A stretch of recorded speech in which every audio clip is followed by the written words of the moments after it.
a todos e sejam bem-vindos ao Espaço Cultural CPFL. Pedimos desculpa pelo ar-condicionado, logo vai ser repricinado, mas o pessoal, os técnicos, está muito forte, né? Os técnicos estão ocupados no restabelecimento da energia aqui na rua e logo que for possível a gente vai regularizar. Muito bem. Apresentamos esta noite um encontro do módulo Café Filosófico do projeto Novas Identidades, a vida em transformação, sabedoria, conhecimento e felicidade. Com o tema Identidades Contemporâneas, a psicanálise e os novos referentes da subjetividade, o módulo tem curadoria do psicanalista Jurandir Freire Costa. O encontro desta noite abordará o tema As Ilusões da Identidade, o sujeito em Spinoza e Winnicott. E recebemos como convidado o filósofo e psicanalista André Martins. Doutor em Filosofia pela Université de Nice, em Teoria Psicanalítica pela Universidade Federal do Rio de Janeiro, concluiu pós-doutorado em Filosofia pela Université de Provence. É professor do Departamento de Medicina Preventiva da UFRJ e coordenador do grupo de pesquisa Spinoza e Nietzsche, vinculado ao CNPq. É também membro do Espaço Brasileiro de Estudos Psicanalíticos e do Grupo de Etudes Spinozista. Na palestra será analisada a busca por soluções mágicas espirituais ou medicamentosas para problemas psíquicos. Em uma abordagem filosófico-psicanalítica, utilizaremos como referenciais a psicanálise de Winnicott e a teoria dos afetos de Spinoza. Vamos receber com aplauso André Martins para tratar do tema.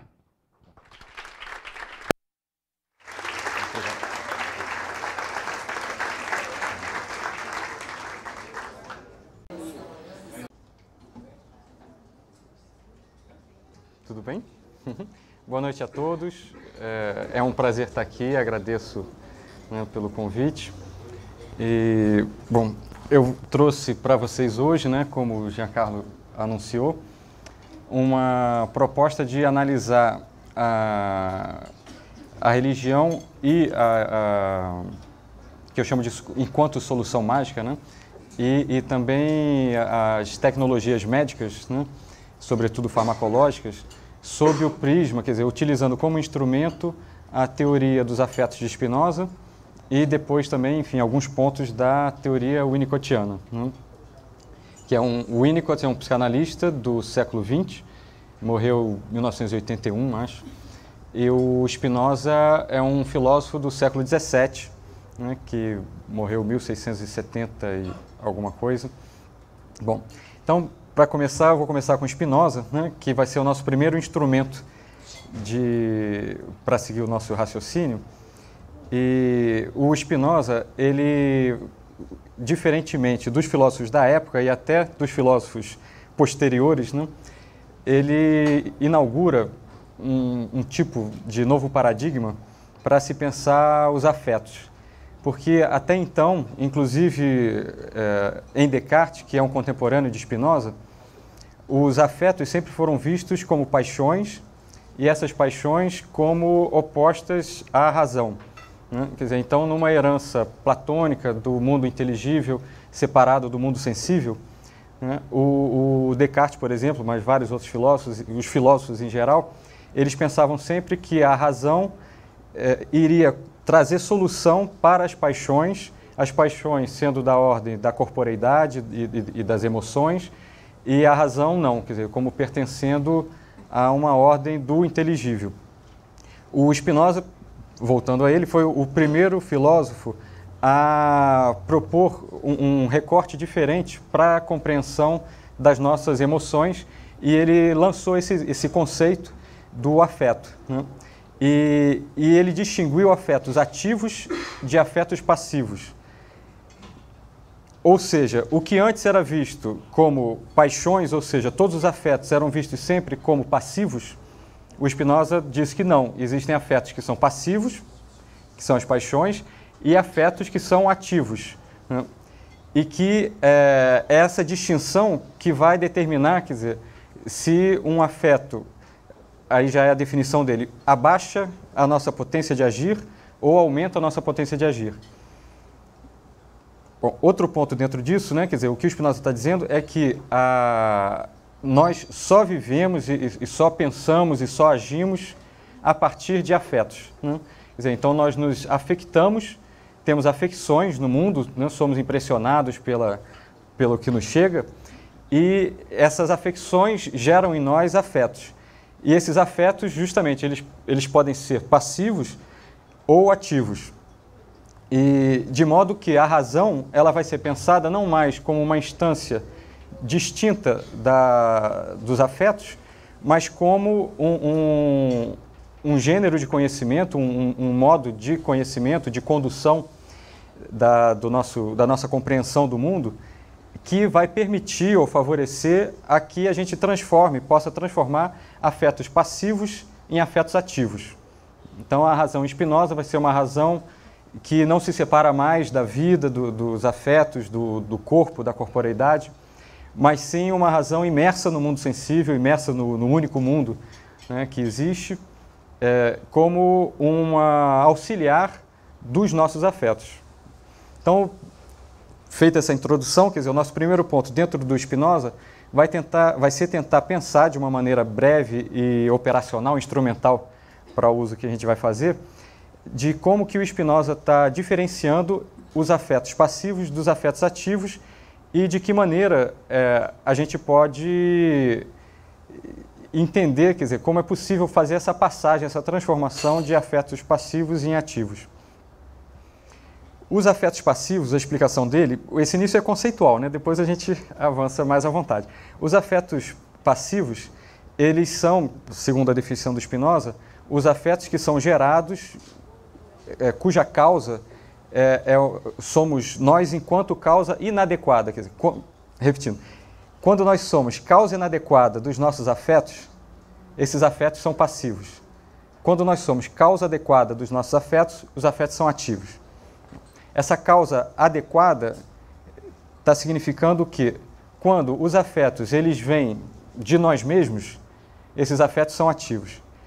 Quando os afetos são determinados, quer dizer, a potência das paixões, quer dizer, aí já vão ser paixões, a potência do afeto é determinada não por nós mesmos, mas por causas externas, por coisas que nos chegam, então o afeto resultante vai ser um afeto passivo. O afeto passivo, que vem de uma causa inadequada, essa causa inadequada ele vai dizer que é uma causa parcial.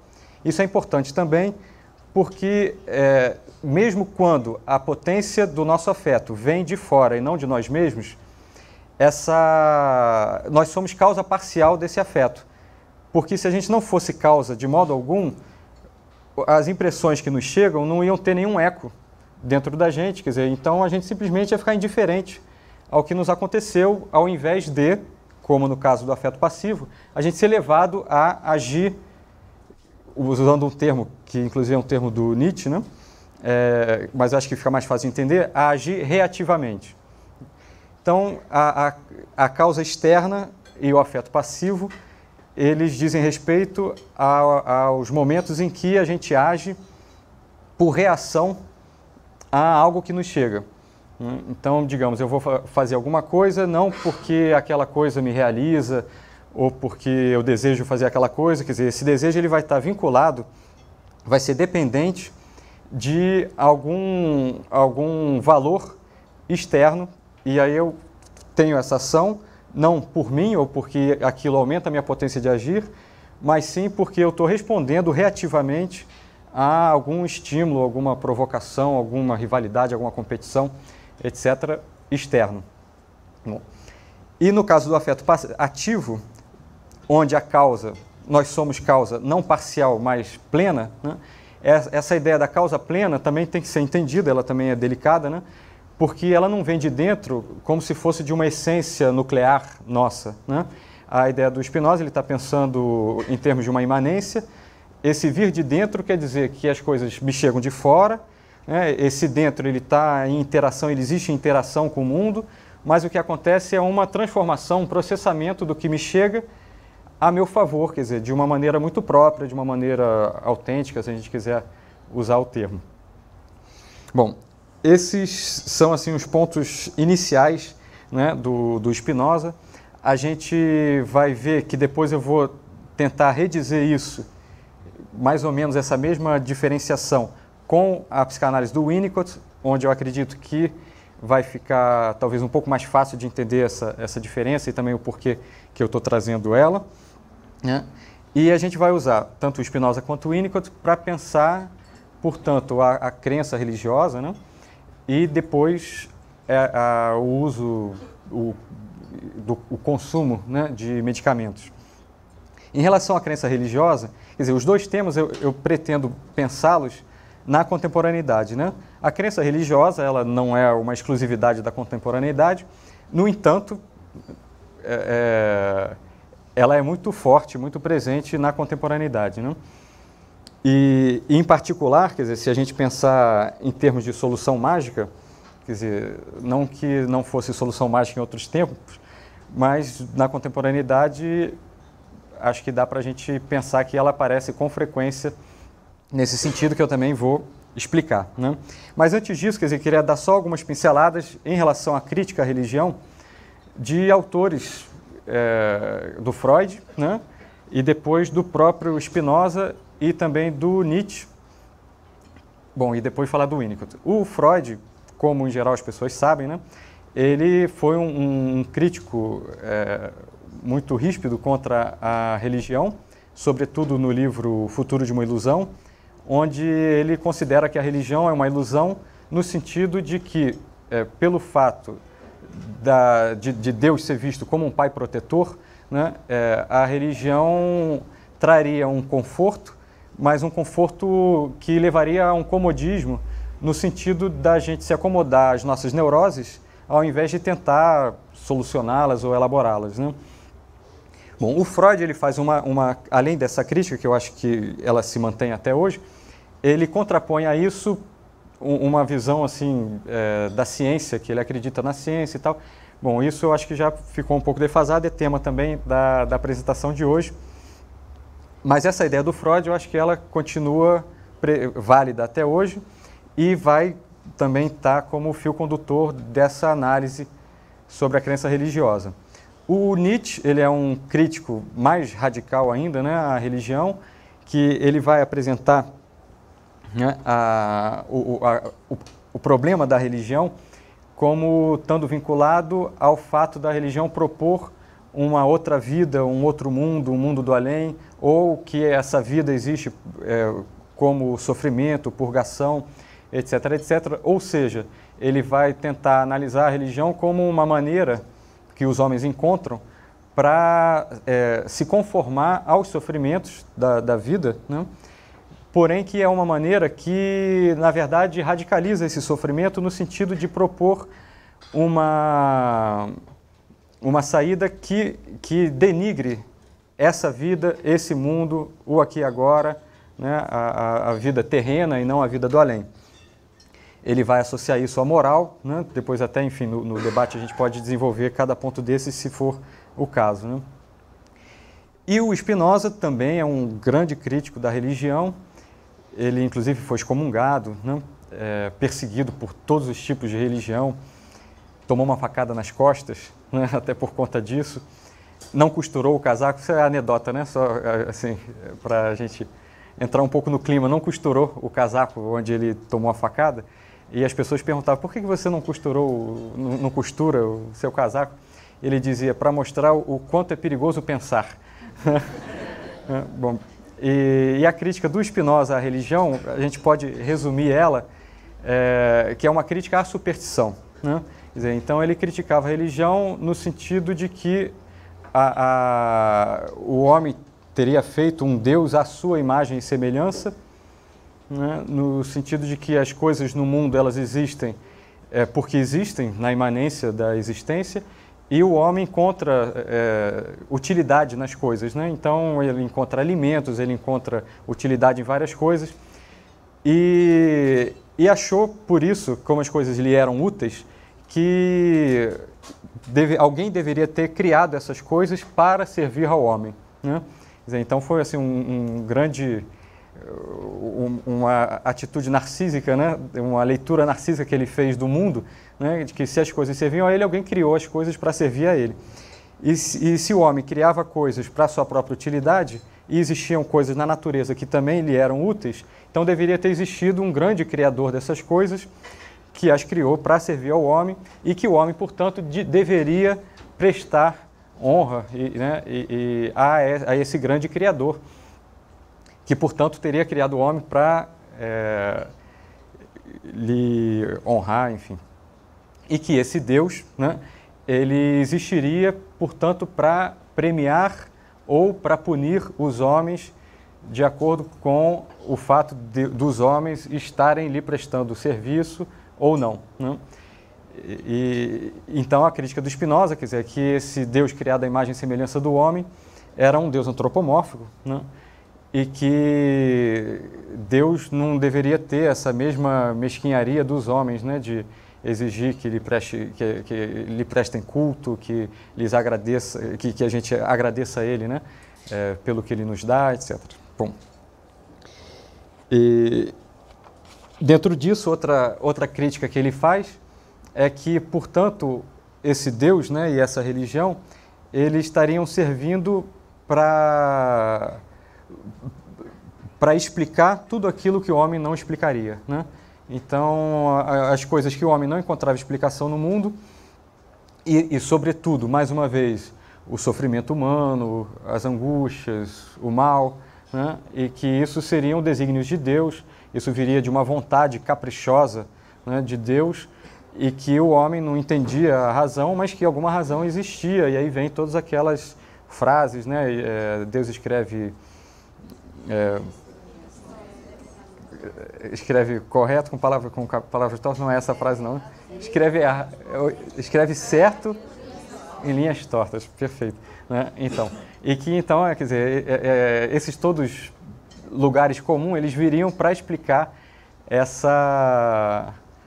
O termo que o Spinoza diz é forte, né? Ele diz assim, esse Deus antropomórfico, né? Asilo da ignorância, né? Quer dizer, quando a gente ignorava, encontrava asilo, né, em Deus, porque ele estava explicando tudo o que a gente não podia explicar. Bom, então essas são essas críticas que eu considero, assim, talvez, né, na história, as críticas mais contundentes, ao meu ver, que fazem mais sentido à religião, né? Mas eu queria levantar mais 2 pontos em relação à religião, que o primeiro é que mesmo Spinoza e Nietzsche, e até mesmo Freud, eles falam do sentimento religioso num sentido que não entra nessa crítica que eles próprios estão fazendo à religião.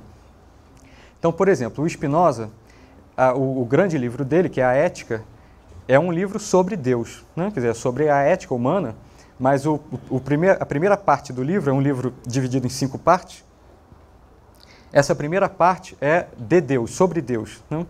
E ele explica, na interpretação dele, que todas as características que se atribuem a Deus, a esse Deus antropomórfico, enfim, são características que dizem respeito à vida, ao real. Aí ele vai usar um termo, a substância, né? Então ele vai pensar Deus como a substância que constitui a tudo e a todos, né? Então Deus seria o nome que o ser humano dá a essa substância viva e movente, enfim, que constitui a todas as coisas. E, portanto, ela seria uma substância criadora, essa criação seria imanente, ela estaria se dando a cada momento, em todo momento da existência, não seria uma emanação, quer dizer, não haveria um Deus que um dia criou o mundo como algo separado dele, mas sim o mundo e Deus quase que se confundem, né? E, portanto, essa ideia da substância é uma ideia que ele vai chamar também, com um N maiúsculo, de natureza, né? E ele vai dizer, então, que Deus é a natureza naturante, aqui natura, e que o mundo é a natureza naturada, o efeito imanente dessa criação contínua, enfim, que se dá em todos os momentos e não de uma forma cronológica, né? Bom, dentro dessa ideia de Deus, que o Spinoza propõe, né, o sentimento religioso, ele pode ser interpretado como um religare, né, de religião, a nós próprios, a substância, a vida, o real, né? Porque nós, quer dizer, os seres humanos e cada coisa, que somos modificações de Deus, né? Então, modificações dentro de Deus. Então, a imagem que eu faço, né, e que é um pouco uma imagem sugerida pelo Deleuze sobre Spinoza, né, é que cada ser humano, ou cada ente, cada objeto, é uma dobra. Então, Deus é o que constitui tudo e as coisas são como que dobras, né, constituídas de Deus dentro de Deus. Então, esse religar, o sentimento religioso seria simplesmente, né, como se fosse simples, mas assim, expressar essa força divina nesse sentido, né, que nos constitui, que constitui a vida, né? Bom, então, quer dizer, é uma leitura assim, de um sentimento religioso que escapa à crítica que ele tinha feito relativa à superstição, etc, etc.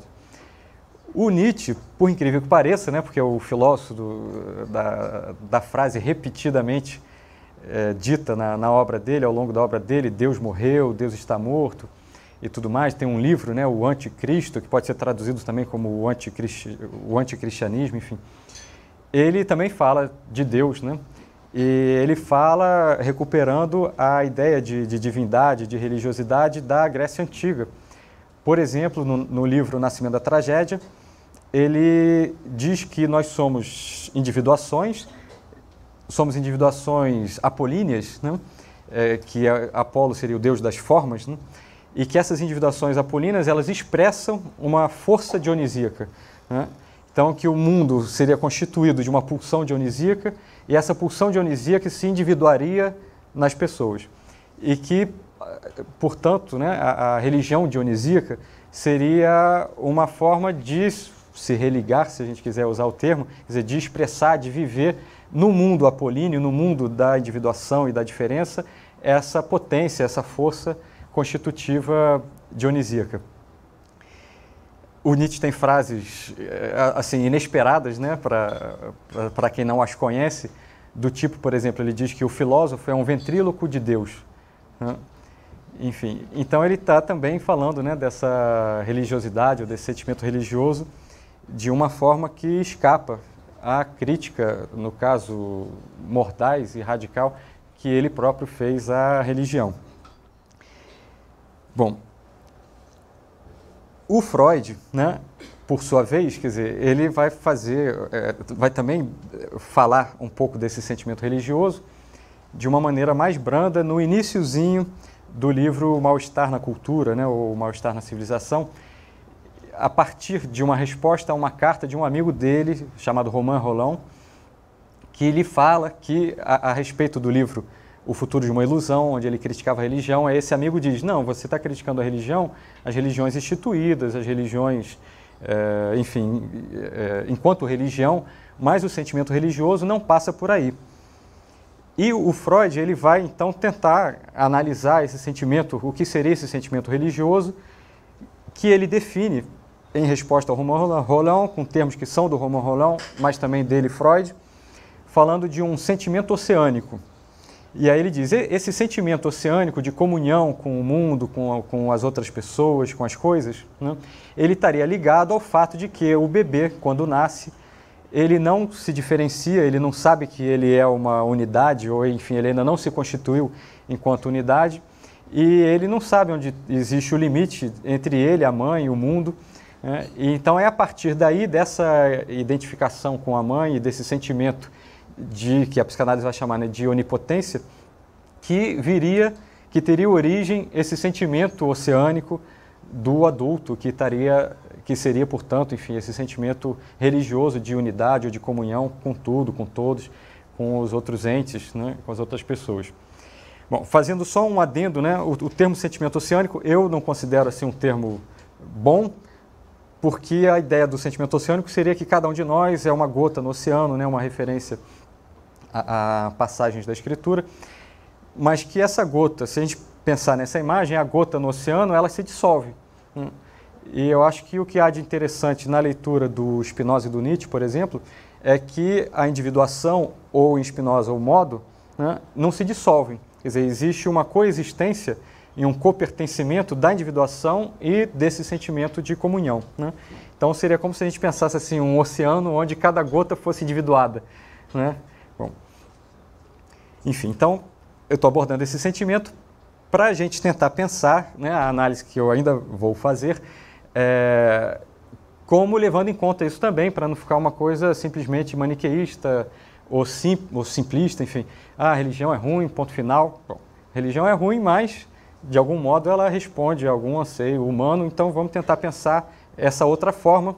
E aí eu peguei justamente esses 3 autores que são extremamente críticos contra a religião, e para mostrar que mesmo eles têm essa abertura para esse outro tipo de sentimento.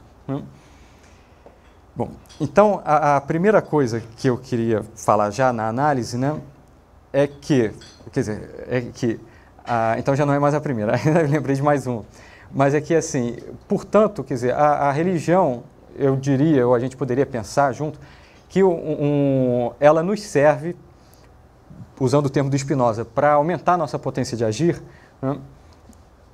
Por exemplo, no sentido em que, nos momentos em que a gente está muito angustiado, ou se sentindo muito sozinho, ou para usar o termo que o Freud usa, sentindo um desamparo muito grande, né? Esse sentimento religioso, ele pode nos servir de um conforto, de uma força que a gente busca, usando já dentro dessa ideia, né, nietzschiana, spinoziana ou spinozista, enfim, uma força que vem da vida, do real, enfim, que aí a gente não se sente sozinho porque se sente parte da natureza, né, em comunhão com essa força natural, e que, portanto, é muito útil e que aumenta a nossa potência de agir, sobretudo, sempre, né, mas sobretudo em momentos de um desamparo maior, ou momento particular de angústia. Né? Bom, aí agora vem o ponto da análise, né, para depois a gente continuar o raciocínio, que é em que sentido a religião poderia levar esse rótulo que eu estou trazendo, né, de solução mágica. Né? Bom, no sentido, primeiro, da primeira crítica à religião que esses autores fazem, né? Então, a religião, enquanto superstição, ou enquanto um conforto, ela estaria vindo de fora. Né? Então, voltando ao que a gente viu no início com o Spinoza, né? Ela seria uma causa externa. Né? Bom, então, quer dizer, esse seria o primeiro ponto que faria a gente pensar nessa crítica que eu estou propondo, né? De que, mesmo quando ela nos reconforta, ela pode, em grande parte das vezes, certamente não em todas, mas ela pode funcionar para a gente enquanto causa externa, ou seja, parcial, né? Ou seja, geradora de um relativo aumento de potência de agir, porém, geradora também de afetos passivos. Né? Então, é nesse sentido que ela pode funcionar como uma solução mágica. Em que sentido? De que ela pode nos trazer um reconforto, mas que, no entanto, esse reconforto, nesse exemplo, né, ele não estaria fazendo com que a gente trouxesse de dentro da gente uma compreensão, aí vem o termo principal, né, da noite, assim, dos afetos. Né? Quer dizer, se eu estou triste, se eu estou deprimido, se eu estou me sentindo desamparado, né, é porque, de alguma forma, os meus afetos estão sendo passivos. E esses afetos passivos, eles podem ser reconfortados, o que é muito bom, né? Porém, se eu não conseguir compreender qual é o jogo afetivo que está gerando esses afetos passivos, quer dizer, quais são as causas afetivas que estão me levando a ficar deprimido ou triste, etc., né? Esse reconforto que a religião pode trazer, ele pode, inclusive, ser muito bom, né? Ele pode aumentar a minha potência de agir, mas, de algum modo, a ideia é que ele ainda seria um paliativo. Né? Quer dizer, é um paliativo, repetindo, muito bem-vindo, né, em vários momentos, porém um paliativo nesse sentido, de continuar sendo, ao ser uma causa externa, né, continuar sendo algo que não permite ou que desvia a minha atenção do fato de que eu estou gerando afetos passivos. Né? O fato de que eu estou gerando afetos passivos. Então, a ideia é assim, quer dizer, mesmo quando eu aumento a minha potência de agir a partir não só da religião a mais supersticiosa, se a gente quiser usar o termo.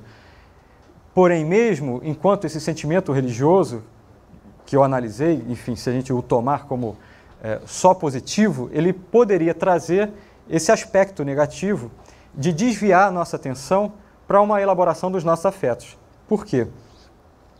Porque seguindo essa ideia espinosista, né, seja qual for os fatos ou as impressões, as coisas que nos chegam, adventos ruins ou uma vida estressada, acontece que isso que nos chega só nos afeta de forma deprimente, depressiva, ou de forma a diminuir a nossa potência de agir, a nos abalar, porque encontra um eco dentro da gente, porque a gente, de algum modo, não está conseguindo transformar, fazer um processamento interno disso que nos chega, por pior que seja, né, em afetos ativos.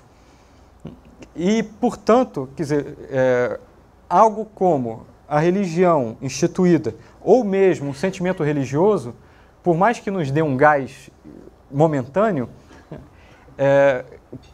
pode ter como consequência, ou como, digamos, efeito colateral, não chamar atenção para o fato de que, além disso, seria interessante eu estar compreendendo os meus afetos, né? Compreendendo por que aquilo que deixaria, digamos, qualquer pessoa triste, especificamente me deixou triste, né?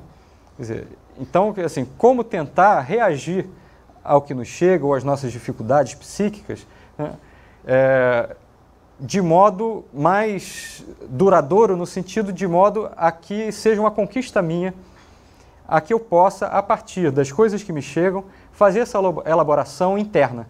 Né? E essa elaboração interna, portanto, que é o que faria com que eu passasse a ser causa adequada das minhas ações, dos meus sentimentos, dos meus afetos. Bom, então, por hora, né, quer dizer, para deixar depois para o debate, a gente fechou a parte dessa análise da religião. Eu vou beber uma aguinha e virar aqui as páginas da minha colinha.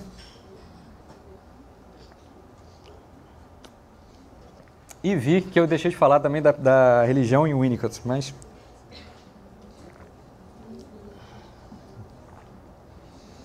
não faz mal. Então, vamos lá. Agora, entre a primeira análise e a segunda, eu vou falar o que eu tinha anunciado, um pouco da teoria psicanalítica do Winnicott, que vai vai se afinar com o que a gente viu da teoria dos afetos em Spinoza, e espero esclarecer um pouco mais essa questão dos afetos ativos e de nós sermos causa interna e causa adequada dos nossos afetos. Essa causa adequada, quer dizer, os nossos afetos são ativos quando nós somos criadores, quando a gente está criando, né, as nossas próprias ações. Só que esse criar é um criar bem específico, né, conceitual, que o Winnicott vai tentar mostrar para a gente do que se trata, para a gente distinguir, enfim, de uma compreensão comum do que seja o criar, né? Ele vai falar desse criar a partir da teoria dele da maternagem, né, ou do desenvolvimento, da maturação emocional do bebê. Então ele vai mostrar para a gente, quer dizer, a ideia dele é que o bebê ele nasce, mais uma vez, lá mais ou menos a mesma historinha do Freud, mas muito mais desenvolvida. Ele nasce, ele não tem ainda noção de que ele é uma coisa, que a mãe é outra coisa, que existem outros objetos e o mundo. E ele simplesmente tem fome, tem sede, tem cólica, tem, enfim, muitas coisas. E ele tem a motilidade, né, os movimentos musculares, e, portanto, os gestos dele são gestos espontâneos. Gesto espontâneo, então, vai se transformar num conceito em Winnicott, que vai significar, já no bebê e daí em diante, essa ideia da criação. Ou seja, o bebê ele se expande com um gesto espontâneo, e essa é a criação dele. Bom, ele se expande para um ambiente que ele ainda não sabe que existe enquanto ambiente. Esse ambiente para o bebê não existe, quer dizer, é uma coisa só ele e esse fora, né? Portanto, se o ambiente é de alguma forma acolhedor, ou talvez fosse melhor dizer, para a gente entender melhor, de forma negativa, se esse ambiente não é nem invasivo nem ausente, então o bebê ele vive uma experiência de o que a gente pode chamar, entre aspas, né? Quer dizer, porque não é uma coisa consciente do bebê, uma experiência de onipotência. Quer dizer, ele, o mundo, é meio uma extensão. E esse gesto espontâneo, digamos, é acolhido por um ambiente que não é nem invasivo nem ausente, e o bebê ganha confiança em si mesmo. Então, ganhando confiança em si mesmo, ele se sente criativo. Quer dizer, ele se sente... As ações dele partem de um centro, digamos, ele age. O oposto disso seria pensar o ambiente, antes de mais nada, é a mãe, tanto que o Winnicott vai dizer mãe hífen ambiente, né, a mãe ambiente, um ambiente que seja invasivo, que não permita esse gesto espontâneo do bebê, que o tolha, né, ou um ambiente ausente, onde o bebê, por exemplo, ele vai chorar, vamos pensar uma coisa bem radical, até o ponto que ele vai perceber que ele existe, porque o ambiente não responde, porque quando o ambiente responde, ele acha que foi uma extensão dele, né? Em termos psicanalíticos, uma extensão do desejo dele.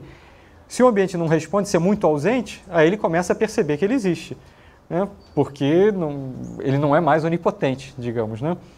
Bom, então, esse ambiente invasivo ou ausente, ele vai fazer com que o bebê passe a reagir ao invés de agir.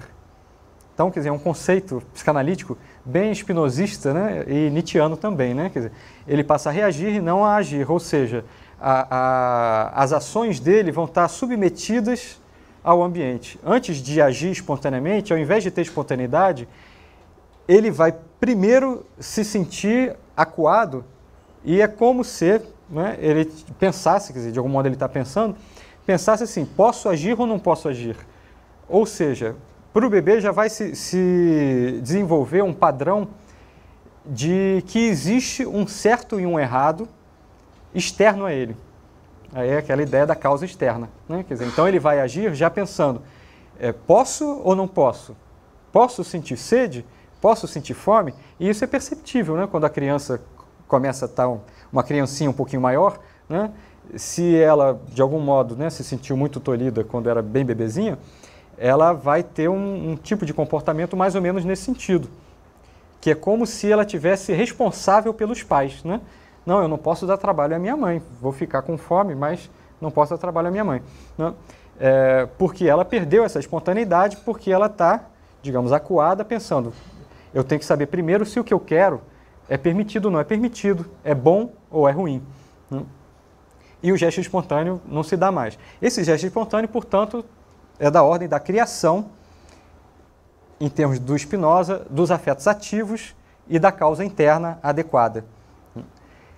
Por outro lado, o padrão, né, ou a matriz, enfim, das ações acuadas seriam um padrão ligado a essa dificuldade em ser espontâneo, em criar, e, portanto, a essa submissão em relação ao ambiente e, portanto, as ações e os afetos, né, dessa pessoa, que no caso é só uma ilustração, né, quer dizer, cada um de nós, quando a gente funciona dessa forma, algumas pessoas mais, outras menos, né, mas dessa pessoa, as ações estariam movidas por causas externas, né, parciais, e, portanto, ela estaria gerando afetos passivos a partir dessa não espontaneidade. Bom, então essa é a ideia da criação em Winnicott.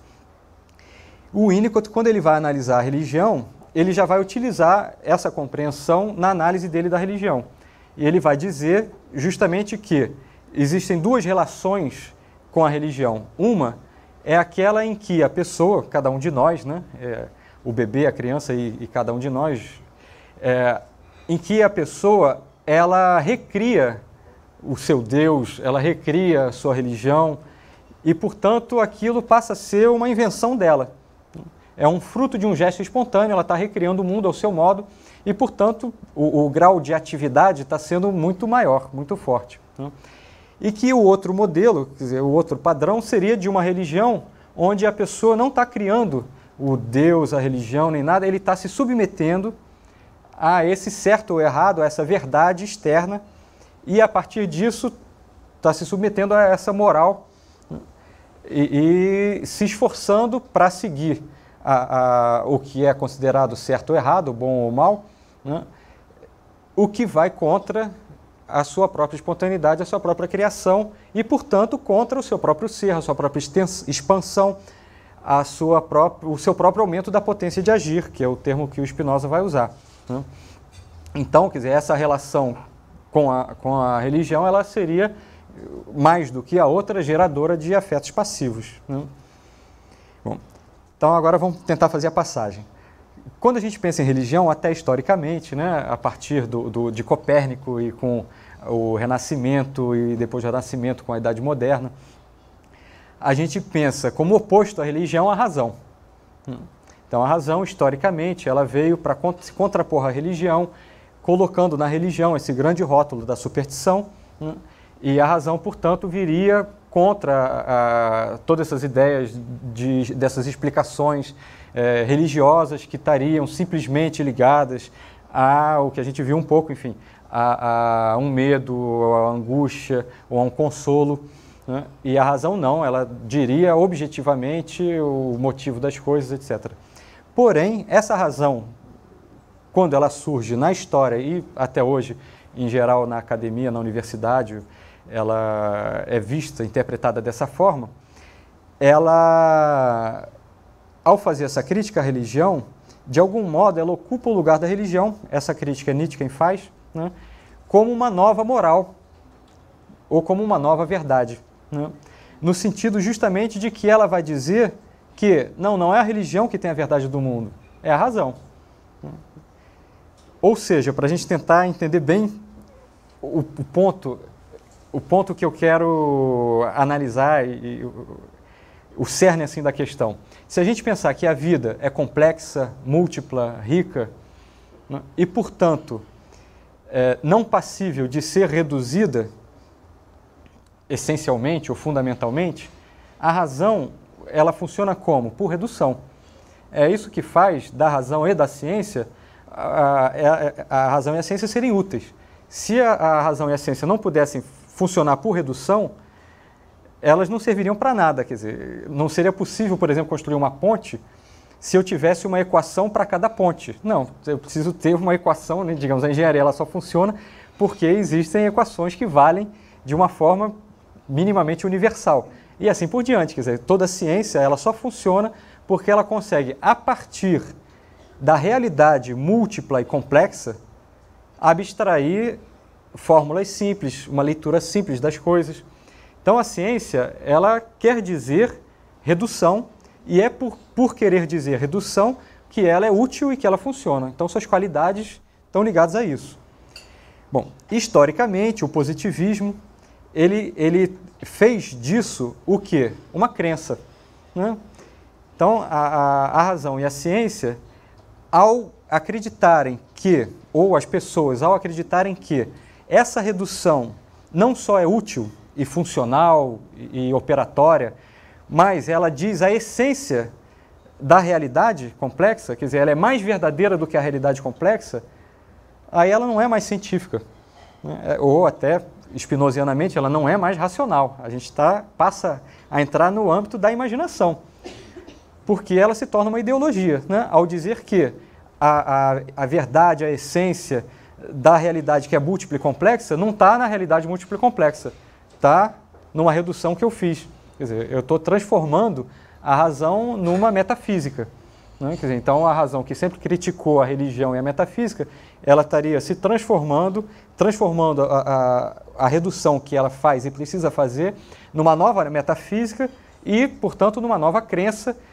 no sentido de que isso agora diz a verdade, onde antes a religião tentou dizer a verdade. Um pouco assim, a verdade não é a da religião, é a minha. Bom, então essa, eu estou explicando do meu modo, né, mas essa crítica, acredito que quem fez também da maneira mais forte foi o Nietzsche, né? E a gente pode compreendê-la também de um outro modo, para ligar, quando eu expliquei a razão Spinoza, que ela é diferente da razão, concebida de modo diferente da razão tradicional, que se a gente concebe a existência como sendo composta de duas substâncias, uma sensível e material e outra inteligível e material, A razão tradicional está dizendo que a verdade faz parte do mundo inteligível, ou da instância inteligível, e que a complexidade, a vida, ela faz parte da instância sensível. Se, como em Spinoza, como em Nietzsche, a gente considera que não existem essas duas instâncias, e que a vida é uma só, que o mundo é um só, né? Que o Spinoza vai usar, ele não vai usar o termo, ele vai falar de uma unidade psicofísica, ele vai dizer que existe uma só substância, que corpo e mente são duas modificações, dois atributos dessa substância única, né? Mas não duas substâncias separadas. Ele está criticando diretamente o Descartes, que é quem diz que existem duas substâncias, né? Bom, então, se a gente considera que o mundo é único, o Nietzsche, ele também, os termos que ele vai usar, por exemplo, no livro Crepúsculo dos Ídolos, ele vai dizer assim: se acabamos com o mundo do além, que mundo sobra? O mundo aqui embaixo? Não, sobra o único mundo. Quer dizer, ele vai tentar mostrar que não é, a ideia não é fazer uma dicotomia e acabar com o mundo do além e ficar órfão do mundo do além, quer dizer, só com um mundo. É que só existe um mundo, então, quer dizer, não existem esses dois. Não existe de um lado a matéria, do outro lado o espírito, ou enfim, o inteligível. Que o que existe é esse mundo nosso, onde há, nos termos do Spinoza, pensamento e extensão. Extensão, né, materialidade, corporeidade. Então, essa é a razão que se transforma numa crença, ela é a razão concebida como pertencente unicamente a essa instância inteligível, concebida como separada e desconectada do mundo sensível. O que o Spinoza e o Nietzsche estão tentando fazer é pensar essas duas instâncias como dizendo respeito a uma só, que é o mundo, a vida. E o Winnicott, na psicanálise, né, ele vai justamente falar diretamente já desse único mundo, né? Bom, então, voltando, né, quer dizer, isso é para a gente fazer essa ponte à questão da razão e da ciência.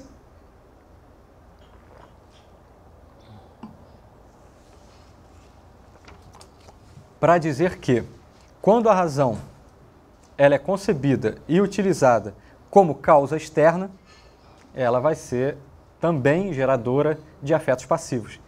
Quando, ao contrário, ela é concebida como uma forma de compreensão, aí ela está a serviço das causas internas, né? O Spinoza ele vai colocar a razão como o segundo gênero de conhecimento. O mais perfeito ele vai chamar de ciência intuitiva, e essa ciência intuitiva ela utiliza de algum modo a razão, no sentido de que a razão ela vai buscar um conhecimento universal, e a ciência intuitiva é a que faz a passagem dessa compreensão universal para uma compreensão singularizada no mundo, na vida, no real. Seria mais ou menos a gente pensar assim: através do segundo gênero de conhecimento, eu posso entender a teoria dos afetos. Através do terceiro gênero de conhecimento, da ciência intuitiva, eu entendo os meus afetos, ou os afetos, enfim, do paciente, ou os afetos do outro, né? Quer dizer, é a passagem desse universal, já entendido como dentro desse único mundo, para o singular, né? Seria uma singularização dessa compreensão.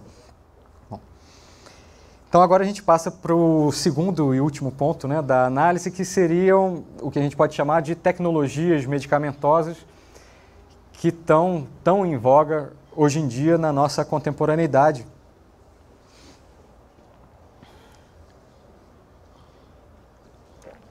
E que se fazem ver, sobretudo, na questão da biotecnologia, mas também na questão dos fármacos, né, dos remédios, e que a gente vai tentar ver também como um outro tipo de solução mágica, né? Essas biotecnologias, essas tecnologias medicamentosas, elas aparecem sobretudo na mídia, na televisão e em revistas de informação. Não vou citar nomes, né, mas cada um deve ter em mente que dá sempre primeira página, né?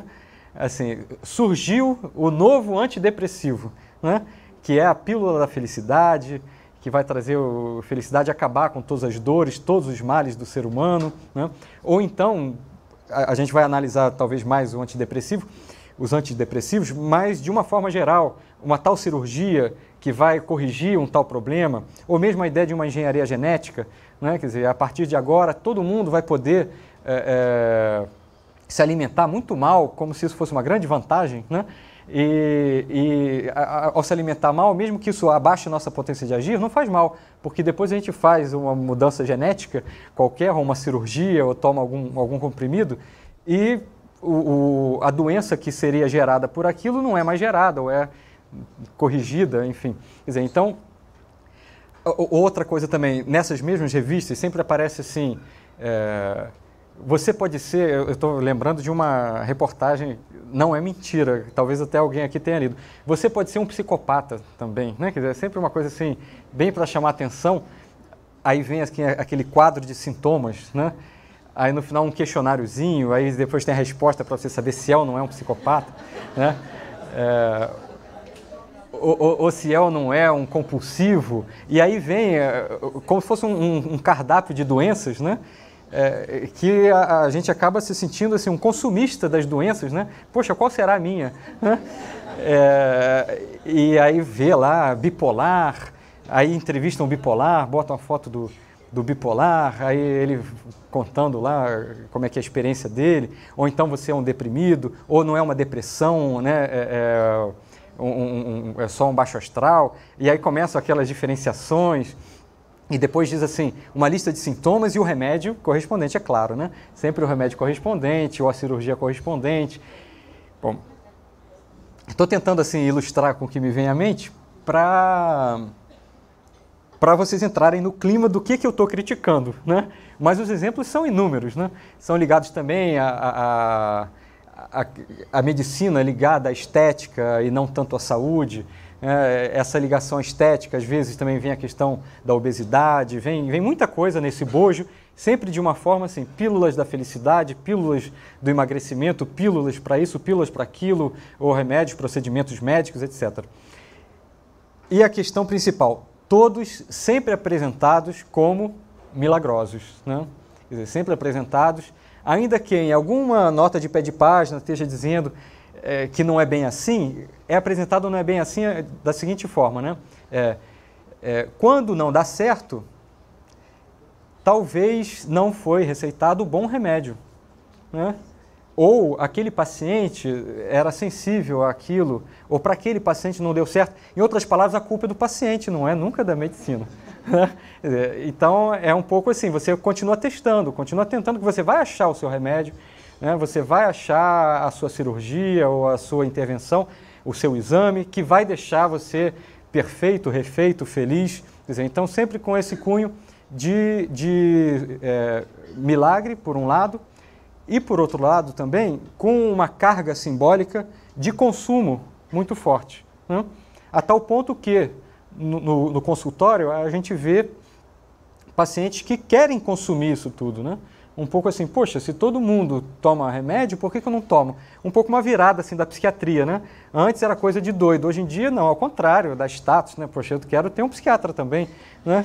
Se todo mundo tem esse cuidado, né? Passa a ser assim como se fosse um carinho, né? Não, eu posso me dar este prazer, né? Algo mais ou menos dessa ordem, né? Bom, e essa ideia de solução mágica, né? Ela entra no sentido de que eu não estou, né, de modo algum, dizendo que medicamentos ou intervenções cirúrgicas ou o que for, ou procedimentos, sejam quais forem, ou exames, não têm a sua utilidade, né? A questão é que existem mais dois aspectos. Um, esse caráter de valor de consumo, né, bem de consumo e valor associado, né? E dois, quer dizer, que junto com isso existe essa ideia da solução mágica, do milagre, que, mais uma vez, voltando à nossa análise, funciona como causa externa, né? Quer dizer, ao invés de eu tentar entender o porquê, qual é o jogo afetivo, quais são as forças, essa teia afetiva que está me fazendo, né, me sentir mal, me sentir deprimido, ter as minhas angústias, né, eu tomo um remédio. Tá? Aí eu vou me sentir melhor, né, só que esse me sentir melhor, ele vai ser, mais uma vez, vai ter um caráter paliativo muito grande, porque eu não estou resolvendo essa causa afetiva. Então a gente volta para a ideia do afeto. Essa causa afetiva, essas causas afetivas, ou esse emaranhado afetivo, que de alguma maneira vai estar renovando, né, e alimentando o mal-estar, né? Bom, então, quer dizer, é claro, em casos mais graves, situações mais graves, os medicamentos são necessários até para que a pessoa possa começar a elaborar os seus afetos, né? Mas seja num caso ou em outro, quer dizer, a crítica ela é forte, ela visa esse caráter consumista, de um valor positivo para isso e, sobretudo, esse fato de que esse consumo ele aparece como uma solução mágica. Bom, a gente vai voltar ao Winnicott, mas antes, né, deixa eu só tentar ligar antes ainda sem o Winnicott. Quer dizer, então a ideia é que seja a religião da maneira mais supersticiosa, ou tradicional, ou instituída, seja até mesmo o sentimento religioso, que é muito bom, né, seja os medicamentos, né, seja quando eles são bem, digamos, úteis, seja quando não são tão úteis assim, eles estão servindo, ou eles podem servir como soluções mágicas, no sentido mesmo de ser mágico, né? Quer dizer, ao invés de eu pensar na minha vida, nos meus afetos, em como que eu posso me afetar melhor diante do mundo, da vida, das dificuldades, das vicissitudes da vida, das minhas dificuldades psíquicas ou dos acontecimentos que me chegam e que estão me fazendo de algum modo sofrer, etc, etc. Não, eu pego a varinha de condão e plum, vou à igreja, ou faço uma oração, ou um mantra, ou penso nas forças cósmicas, né? Ou tomo um medicamento, ou faço as duas coisas, né? Porque no fim das contas, essas soluções mágicas é como se elas estivessem dizendo assim, ó, medicina, né, e biotecnologia para o físico e religião para o espiritual. Perceberam que o afetivo não passou por aí, né? Quer dizer, então, a gente pode, seja do lado físico, seja do espiritual, dessa forma dicotômica, tomar esses dois como causas externas dos nossos afetos, que vão continuar sendo passivos, por mais que tanto um quanto o outro possam, o que é muito bom, ou pelo menos, quer dizer, serve para alguma coisa, né? Tem um aspecto positivo, nos trazer alento, nos trazer reconforto, nos ajudar em situações mais críticas, ou mesmo em situações menos críticas. Mas o que a gente vê justamente é que quando esses dois pilares são os únicos, quando, ou além deles, ou sem eles, não há essa elaboração psíquica dos nossos próprios afetos, né, é que, se a gente for pensar, por exemplo, na depressão, né, ela fica como que rondando, né? Fica sempre assim uma ameaça e sempre justamente aquele senso comum contemporâneo de que não, que o seu remédio não foi o bom, né? Por mais que ele seja bom, ainda não foi aquele que vai transformar tudo, como se não fosse preciso ver a minha parte, não em termos de responsabilidade, não é essa a ideia, nenhum moralismo, a minha parte no sentido de o que em mim, nos meus afetos, está acontecendo, está não sendo elaborado e que poderia estar sendo compreendido de maneira a que, com as ajudas externas que fossem, eu possa recriar a mim mesmo e os meus afetos. Bom, por último, né, e aí para encerrar, que eu vi que eu tomei bastante tempo, eu vou, para a gente ter tempo para o debate, né, bastante à vontade, eu vou usar mais uma compreensão do Winnicott, que eu acho que vai ilustrar mais ainda essa ideia, já pensando tanto na religião quanto nos psicofármacos e nos fármacos em geral, que é um conceito bem psicanalítico, né, de neurose, aliás, que é ligado à neurose, mas enfim, o conceito winnicottiano de defesa maníaca. O termo é assustador, né, mas vamos entender o que o Winnicott está dizendo. A gente pode pensar só a defesa psíquica, talvez fique melhor, né? Defesa psíquica, bom, tecnicamente é defesa maníaca, mas defesa psíquica, né? Que o Winnicott ele vai tentar mostrar, né, que as defesas psíquicas, né, a gente lança a mão delas para se defender da realidade interna junto à realidade externa. Então, curiosamente, eu acho que é uma ideia nova, né? Diferente, assim, porque curiosamente ele vai dizer assim que a defesa, tudo bem, é uma defesa contra a hostilidade do ambiente, ela está ligada àquela dificuldade inicial, né, da primeira infância, né? Porém, ela se faz como uma defesa contra, um anteparo contra a nossa realidade interna, e é, portanto, o termo que ele vai usar é uma fuga para a realidade externa. Quer dizer, eu fujo em direção à realidade externa, fugindo da realidade interna. Ele diz isso, bom, isso está presente mais ou menos na obra toda dele, mas ele diz, sobretudo, quer dizer, existe um artigo especificamente sobre isso, no livro dele chamado Da Pediatria à Psicanálise, textos seletos. E quando o Winnicott fala de Deus, que eu citei anteriormente, é no livro O Ambiente e os Processos de Maturação. Esqueci de dar referência. Bom, então voltando. Nesse Da Pediatria à Psicanálise, então ele vai apresentar justamente essa ideia, então, que eu fugo da realidade interna em direção à externa. Isso quer dizer o quê? O que ele está querendo dizer com isso? Que, a partir dessa dificuldade da primeira infância, o bebê, mais uma vez o bebê, né, ele de algum modo teve dificuldade em unir a mãe que provê as suas necessidades da mãe que frustra as suas necessidades. Então o termo que o Winnicott vai usar, que ele vai buscar lá da Melanie Klein, mas vai usar o modo dele, quer dizer, então são conceitos winnicottianos, é que, assim, para o bebê vai existir uma mãe boa, mãe hífen boa, né, uma mãe boa e uma mãe má. A mãe boa é a que provê as necessidades dele e a mãe má é a que o frustra. A maturação do bebê vai se dar à medida em que o bebê percebe, né, que essas duas mães são uma só e que, portanto, o ódio, esse ódio não é para ser pensado assim em termos de adulto, né? Quer dizer, é um termo psicanalítico, essa raiva, esse desgostar, né, esse não gostar, ele não vai poder destruir, mais uma vez em termos psicanalíticos, essa mãe má, porque senão a mãe boa vai junto, né? Então ele vai entender, quer dizer, que de algum modo, que a mãe má, ela é a mesma que a mãe boa e que, portanto, né, esse fato de ser má está ligado a essa mãe estar provendo ou não os desejos dele, né?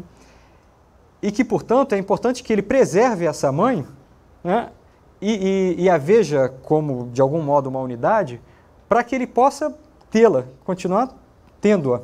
Né? E é isso que vai desenvolver o sentimento que o Winnicott chama de concern, em inglês, que é traduzido com um preocupar-se com, ou um zelar, né, um cuidado com o outro, né? Quer dizer, então ele vai desenvolver o cuidado com o outro porque ele vai perceber, antes de mais nada, em relação à própria mãe, essa mãe como sendo uma mãe ambiente e, portanto, em relação ao mundo, em relação às outras pessoas, que de alguma maneira a gente precisa do mundo, das pessoas, da natureza, né, do real, da vida, e que não adianta a gente querer só o lado bom, porque bom e ruim existem juntos. E o ruim, ele é relativizável, né? Quer dizer, ele é ruim para a gente, não quer dizer que ele seja ruim em si, né? Mais uma vez, com uma explicação bem precisa psicanalítica, o Winnicott rediz coisas que o Spinoza lá no século XVII e o Nietzsche no século XVIII já tinham dito, né? O Spinoza já falava disso, de que não existe o bem e o mal, existe o bom e o ruim, relativo àquele que julga, né? O Nietzsche é a mesma coisa, para além do bem e do mal, tem mais ou menos essa mesma ideia, né? Bom, e que, portanto, o que o Spinoza vai chamar do amor Dei, em latim, amor de Deus, o Deus como essa substância, esse real que constitui a tudo, né? Ele é muito próximo dessa ideia que em Nietzsche é chamado amor fati, também em latim, né? Que o amor fati seria assim, o amor do fatum, que é o destino, mas não o destino com a ideia que a gente tem de destino pré-estabelecido, mas sim com a ideia de imanência, de realidade, portanto ele é melhor traduzido como o amor à efetividade, o amor ao real, no que ele tem de bom e de ruim, né? No Assim Falou Zaratustra, o Nietzsche ele diz de uma maneira poética e bela, que eu não vou saber reproduzir aqui, mas ele diz assim que alguma vez você já teve uma felicidade, mais ou menos isso, alguma vez você já teve uma felicidade? Sim. Você quer que ela retorne? Sim. Então você deseja o retorno, que é o eterno retorno, né? O retorno também de todas as dores, porque dor e prazer estão entrelaçados, amorosamente ligados. É um jeito poético de dizer essa ideia que o Winnicott vai mostrar na formação, né, do desenvolvimento, da maturação do nosso psiquismo. A defesa maníaca, ela vai surgir quando, ou nos aspectos em que cada um de nós, né, uns mais, outros menos, né, a gente não conseguiu juntar mãe boa e mãe má. E então, esse não juntar mãe boa e mãe má, eles se refletem com um não aceitar-se como bom e como mal. Não aceitar a si próprio nos aspectos que a própria pessoa acha que são bons e a própria pessoa acha que são maus. Ou acha, quer dizer, não é uma questão de opinião, enfim, sente como. Né? E ao não aceitar isso, a tendência da pessoa é ela projetar para fora o ruim. Então o ruim está fora. Quer dizer, o ruim está fora e eu vou ficar só com o bom. Eu vou tentar manter o bom, que vai caracterizar essa defesa no sentido de que, nesses momentos, ou as pessoas que são muito afetadas dessa forma, né, elas vão necessitar sempre manter viva uma aparência de que tudo está bem, ou de que elas estão bem. Por quê? Porque elas estão protegendo